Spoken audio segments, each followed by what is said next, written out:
Citizen TV did a real quick spot check in two schools in Nairobi County, one a public school, the other a private school. And in the public school, what we discovered is that the teacher-student ratio was 1 to 100, while in the private school, the teacher-student ratio was 1 teacher, 5 students. This with the rollout ongoing. How does this affect the rollout? Now, the government says the implementation of the new curriculum is well on track. But what is the reality on the ground? Well, Citizen TV has established that there's a major gap on the progress made in private schools compared to that in public schools. Many of the public schools across the country are still struggling with minimal resources, making it difficult to effectively deliver the new curriculum. Makori Ongechi reports on the stark contrast witnessed between such schools.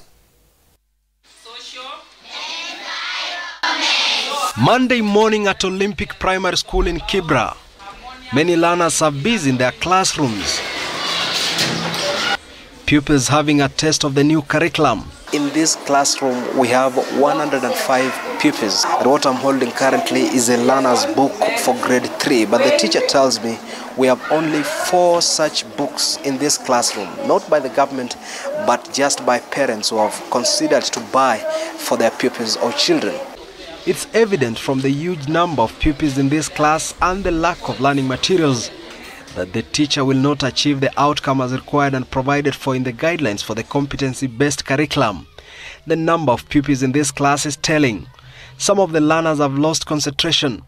The 2663 curriculum demands that after every lesson, every learner is assessed through an assessment rubric. The assessment plays key in the awarding of marks at the end of the stipulated period. But on the contrary, in this class, no learner has been assessed and awarded marks since they began their learning. And yellow, and another one, red. But this is in total contrast in what is observed at a private school in Lavington. At Amika's kindergarten school, classes have an average of 8 to 10 learners with at least 2 teachers. There are no books on the table, but learning is in progress. They've really directed their own activity. You've seen what they've discovered. Some of them have said they've discovered that when they mix 2 colors, another color comes up. Yeah, you've seen some of them after painting, they've tried out hand printing. The teacher was not telling them that. They're just exploring, and when they see this is not coming out the way they want, they try another way. Yeah, this is how problem solving comes up, through this decision making and seeing the results that they're getting through the experimentation process. There are those who teachers here say have been identified as highly talented in singing and playing music. They have the freedom to explore and learn by themselves. Tutor acknowledging that this gives more value in nurturing talent and skill. They practice together, and this is another thing that we are really trying to bring about in CBC. You can see it's not only knowledge of music or the piano, but there's also values. You know, we are talking about values. How are you going to instill values? Yeah? If you don't let children direct themselves, make such decisions. You know?